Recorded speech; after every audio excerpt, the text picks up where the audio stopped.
I hope you packed your appetite, whether it's a casserole or a pie. Sweet potatoes are a Thanksgiving staple for many of us. I know in my household it definitely is, but nobody knows more about them than their underlying power than today's Holidish guest. I'm talking about Rose McGee in the house, and you have brought us some amazing pie today representing a big mission. Now, you created an entire organization around sweet potato pies. What's the mission? Oh, well, it's called Sweet Potato Comfort Pie, and we consider it to be a catalyst for caring and building community. I love that is our middle name. I love it. And how did you start it all? Well, it began in 2014, sadly, after the murder of young Michael Brown in Ferguson. And I just felt compelled to do something. We had just finished, watching that agonizing trial involving the murder of Trayvon Martin. And for some reason, my spirit was just saying, do something. And I baked about 30 sweet potato pies and put them in the trunk of my car and drove down there. All the way to Missouri? Yeah. Wow. And since then, we've been making pies and delivering them all across the country when we can. And during COVID, when we couldn't get out, I started going online and inviting people to join me to make pies. So it just started spreading on its own, and they use the recipe. I don't consider the recipe to be a secret, The secret ingredient is really love.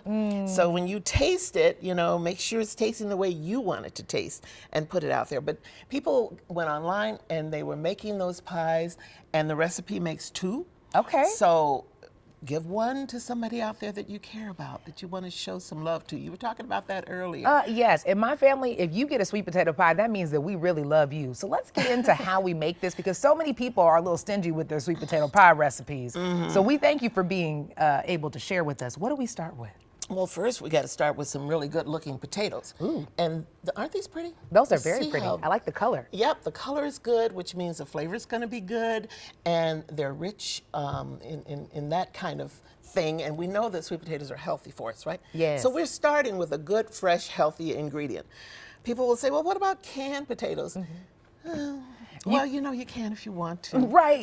Not in our household. We have to pick them. Okay, so we pick the good ones, then what happens? And then if you want to bake them, you can, or boil them. These have been boiled. That tends to be how I do. Same. But bake them and boil them with the skin on. Okay. And that way, all you got to do is that. See how easy that is to pull off?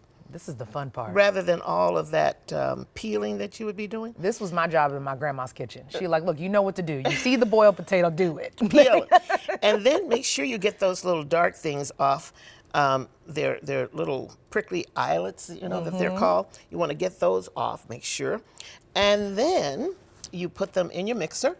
We're not going to do it today because of time, but you would put them all, if you're, blessed enough to have a stand-up mixer like this, when you finish making your batter, a lot of gook is going to be hanging in there.